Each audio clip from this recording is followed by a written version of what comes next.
Brokerages के radar पर भी ढेर सारा कुछ है। सेक्टर्स भी है, स्टॉक्स भी है। और आपको याद होगा कि लास्ट ट्रेडिंग सेशन में रिलायंस की एजीएम चल रही थी। रिलायंस की एजीएम में बड़े सारे अनाउंसमेंट्स होते हुए दिखे। Developmental moves, absolute value unlocking की बात हो रही थी और हर सेगमेंट पर बात भी हुई। उसके बाद रिलायंस पर भी ढेर सारे ब्रोकरेज रिपोर्ट्स आई हैं। रिलायंस और उसके अलावा इंपॉर्टेंट ब्रोकरेजेस लेकर हमारे साथ हमारी सहयोगी अशेषा अध्वर्यु अब जुड़ गई हैं। Ashesha, good morning. Good morning. तो हाँ, कई सारी ब्रोकरेज रिपोर्ट्स रिलायंस इंडस्ट्रीज़ पर तो आई ही है, लेकिन इसके अलावा कई सारे और स्टॉक्स भी ब्रोकरेज रिपोर्ट्स के दम पर फोकस में रहेंगे। लेकिन सबसे पहले रिलायंस से भी शुरुआत करते हैं। याद रखें, सभी ब्रोकरेज हाउसेस ने अपना नज़रिया, अपना टारगेट प्राइस इंटैक्ट ही रखा है। मोतीलाल ओसवाल ने खरीदारी की राय बरकरार रखी है, 1700 रुपये प्रति शेयर का लक्ष्य रखा है और कई सारे बड़े अनाउंसमेंट रिलायंस की एजीएम में आए थे।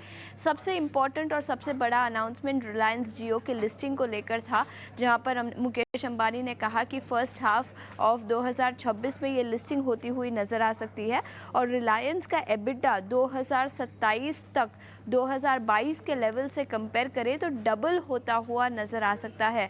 तो कई सारे बड़े एम्बिशियस प्लान्स उन्होंने कहे, जिसके चलते ब्रोकरेज हाउसेस की रिपोर्ट आई है। लेकिन सभी ब्रोकरेज हाउसेस ने अपना नज़रिया इंटैक्ट ही रखा है। एंटीक ने खरीदारी की राय बरकरार रखी है, 1640 रुपये प्रति शेयर का लक्ष्य उन्होंने रिलायंस इंडस्ट्रीज़ पर दिखा है। एंटीक की रिपोर्ट आपके लिए स्क्रीन पर। उनका मानना है कि 14% का एबिटा सीएजीआर और करीब 12% का profit after tax CAGR company अगले कुछ सालों तक रिपोर्ट कर पाएगी। लेकिन याद रखिए, रिलायंस लिस्टिंग, जियो की लिस्टिंग के चलते थोड़ा सा बेनिफिट होगा, लेकिन होल्डिंग कंपनी डिस्काउंट एप्लीकेबल हो जाएगा, जिसके चलते थोड़ा सा नुकसान यहाँ पर शेयर होल्डर्स को दिखाई दे सकता है। इसके अलावा जीडीपी का डेटा आया था शुक्रवार को मार्केट आवर्स के बाद। 7.8% का स्ट्रॉन्ग जीडीपी डेटा इंडिया ने रिपोर्ट किया और इसके चलते भी कई सारी ब्रोकरेज रिपोर्ट्स आई है। एसबीआई रिसर्च सबसे उनका मानना है कि जीडीपी डेटा काफ़ी स्ट्रॉन्ग था। प्राइवेट इन्वेस्टमेंट अगले कुछ क्वार्टर्स में मोमेंटम नज़र आ सकता है प्राइवेट इन्वेस्टमेंट में, और पब्लिक कैपेक्स, कंजम्पशन और सर्विसेज मोमेंटम के चलते कैपेक्स का डेटा काफ़ी अच्छा था और जीडीपी का डेटा भी काफ़ी अच्छा नज़र आया। इसके अलावा एचडीएफसी एएमसी के मैनेजमेंट के साथ एंटीक ने चर्चा की। इस पर उन्होंने रिपोर्ट निकाली है। खरीदारी की राय बरकरार, 6200 रुपये प्रति शेयर का लक्ष्य उन्होंने एचडीएफसी एएमसी पर रखा है। उनका मानना है कि एमटीएम लॉसेस थे, लेकिन उसके बावजूद इक्विटी इनफ्लोज काफ़ी स्ट्रांग रहे हैं। रिटेल इन्वेस्टर्स ने मैच्योरिटी दिखाई है, नेट इक्विटी फ्लोज काफ़ी स्ट्रांग रहे हैं। तो काफ़ी सारे पॉजिटिव फिगर्स, जिसके चलते उनका नज़रिया अभी भी काफ़ी पॉजिटिव है एचडीएफसी एएमसी पर। इसके अलावा लास्ट में डिलीवरी पर फोकस करेंगे। इनक्रेड की रिपोर्ट है, री इनिशिएट किया है कवरेज, रेड्यूस रेटिंग के साथ 300 रुपये प्रति शेयर का लक्ष्य दिया है।